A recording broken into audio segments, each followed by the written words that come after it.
God damn it. Konami already beat me to it. So much for side decking against Quick Fix.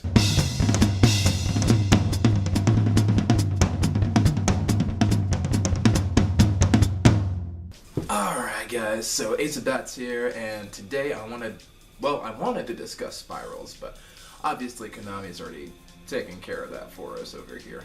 Regardless, Spyral's still a serious deck, and now that we've kind of quelled the Spyral issue a little bit, the meta's going to get more diverse. We're talking Trick Stars, we're talking Pendulum Magicians, we're talking somehow Burning Abyss, not sure how that's happening, ABC, all that good sort of stuff is coming back, and a lot of that stuff's actually getting support now.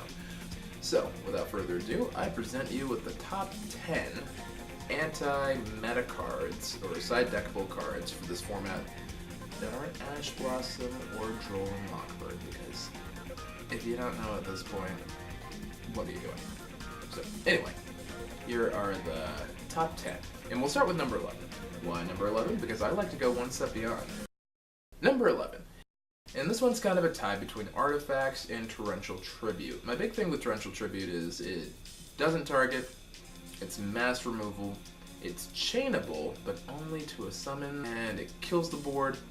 There's no engine associated with it, so those are my favorite things about it. Now, the things I really don't like about it is not searchable, it's really limited, and you know, it's slow, and you can kind of dodge it. You can either blow it up with the Twin Twisters or something silly like that beforehand, and then it'll just do nothing.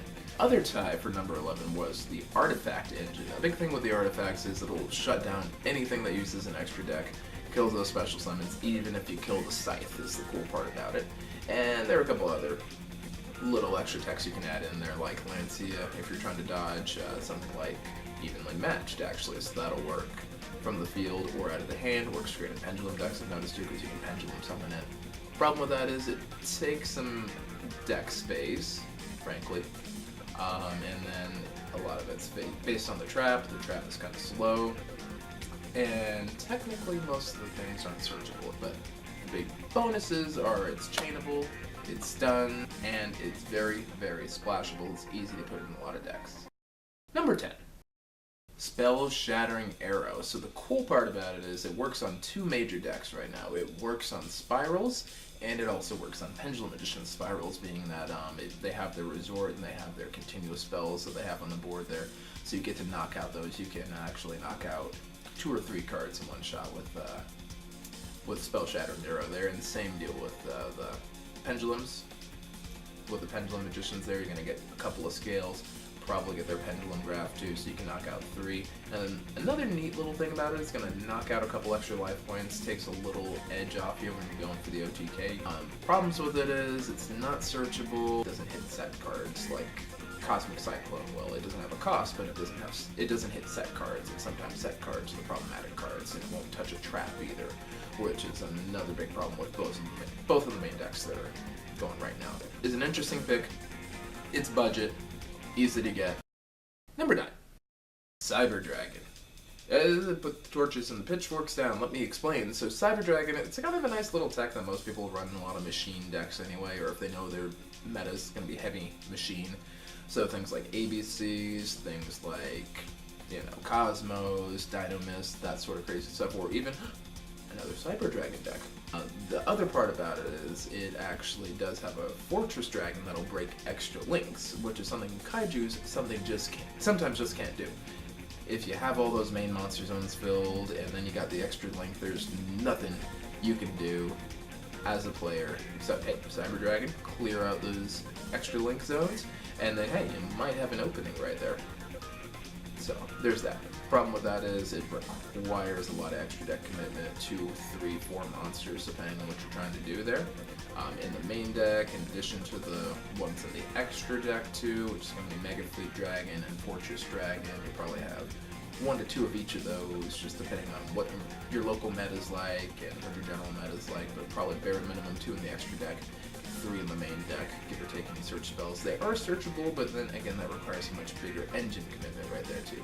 And they're a lot easier to play around. You get a Cyber Dragon bounce, that's a thing. If it gets blown up, that's a thing. Hey, it's an option. So.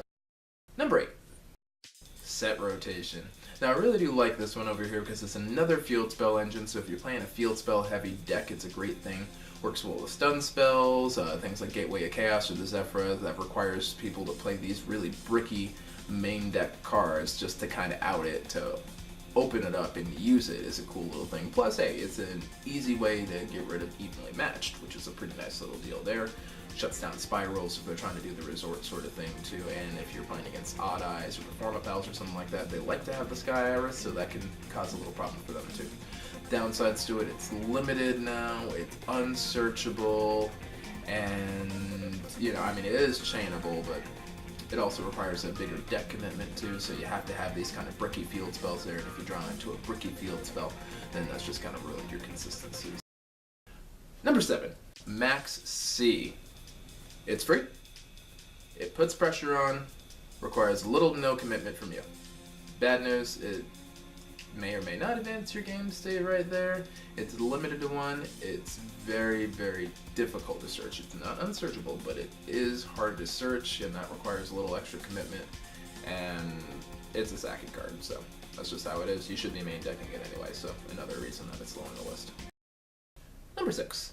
A Morph Ages. The Morph Ages would be an excellent anti-meta pick, just because all of them have that Vanity's Emptiness effect on Special Summon, or on Pendulum Summon, or on Flip Summon, that sort of thing right there.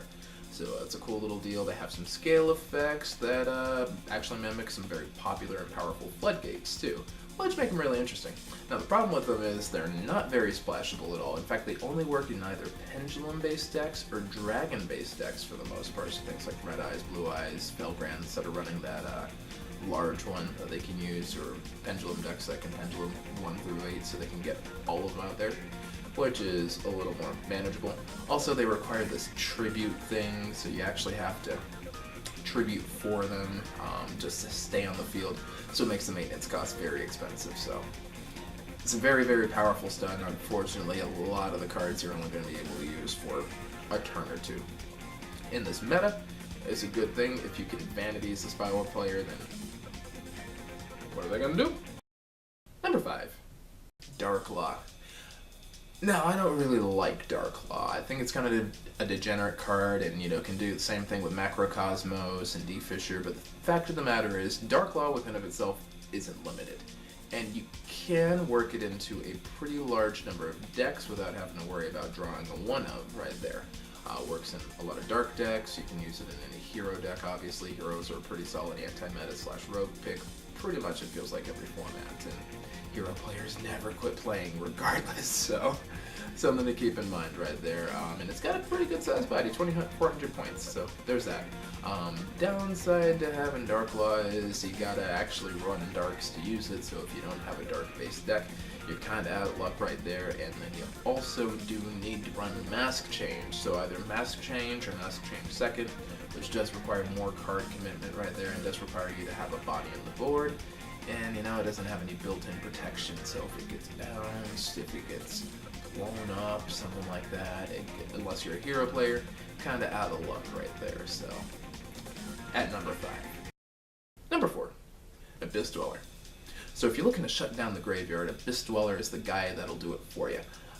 It's easy to make, generic, rank 4, and it's got a quick effect too, so it'll probably keep you covered for about a turn or two. Works against Mermails, works against Spiral. It works pretty decent against the True Draco matchup too, so that's another neat little option right there. Problems with it is it only works in rank 4 decks, so you can't really use it in Burning Abyss. You can't really use it in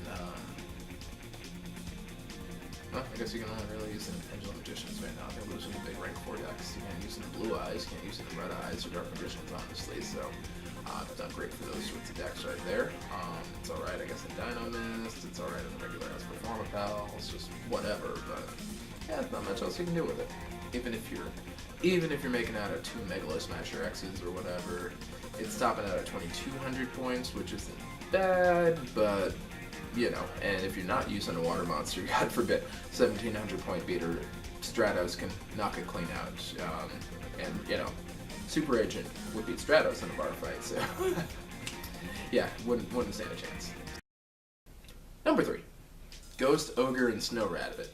Honestly, I think this really probably should be the top card on the list because Ghost Ogre and Snow Rabbit works really well against everything. If you hit a double helix, it'll do a lot of damage right there. If you're hitting the time pendulum graph, it can do a considerable amount of damage right there. If you're hitting the diagram, that's a great way to do a considerable amount of damage right there. And really just kind of hobble some good decks. So you can use it first turn, it's chainable, and you can even use it while it's on the field, and God forbid if you get stuck with it on the field, hey, it's a tuner, opens up some synchro options. Problems with it is, again, it's not searchable, it doesn't negate, is another problem. So it doesn't negate, and it's kind of a one-for-one if you want to call that a problem. I don't think it's an actual issue. It's creeping up in price right now, so if you're going to go for it now, otherwise forever hold your peace, and maybe Valor will become relevant again. Number 2. Kaiju Interrupted Slumber. Mainly because if you are running the Kaiju engine, it gives you other outs, so it kind of basically gives you 4 searchable outs and then makes it self-searchable too, which is a nice little deal. Board wipes gives you a little bit of field presence. Now there are little ways to work around it, frankly, and you know, sometimes you just don't want to give certain decks extra little presence there. If you drop a Gamma Seal and that somehow survives on Blue Eyes, well, they just made themselves a Titanic Galaxy, and you helped them out a little bit there. So that's a problem. Kaijus can brick sometimes. I mean, if you open with 2 Kaijus in your hand and you don't have a 2-card combo, you're sitting on that and your opponent can just OTK you. It doesn't really matter what they make if they just kill you in one shot completely unopposed. So that's a bit of a problem too. That and Uninterrupted Slumber is limited. So it's really hard to get to right now unless you're playing the whole Kaiju engine with waterfront and everything, and that just takes a lot of deck commitment to. Number 1 pick, Reggaekey. I know the top anti-meta card is meta. Surprise, surprise. But Reggaekey's still good. It's a one of. It's splashable, and literally everything requires absolutely no commitment. It's probably the greatest card you can draw into going second just because it'll wipe out the board. You can play all the way through and not worry about a thing. So it's great stuff. Some monsters are hexproof, but they're just so far and few between you don't usually worry about it so much. So, and it requires resources to kind of out. So that's an option too. I guess again the only problem is it's limited and it's not searchable. Well, I guess you get the Dogu or Left Armor Offering or whatever if you're desperate, but you can't search it. So those are the only problems with it. You ought to be main decking it anyway if you're not. If you can afford to main deck it, I say do it. So yeah, those are my top 10 anti-meta picks. What are you guys going to use this format to fight off the Spyral, Pendulum, Draco Menace this format? I'm sure there are still dinosaurs and other crazy things running around. I'm looking forward to the variety of this format. I think it's going to be a cool little thing. Hopefully the Spyral representation drops down a little bit. We get a bit more Pendulum, we get a bit more Dino, we get some more Draco. Maybe we'll see some metal foes there. Just something to do at least until we get the Brains pack, and then whoo, floodgates open. I'm looking forward to that. But until then, on that bombshell, Ace of Bats, signing out.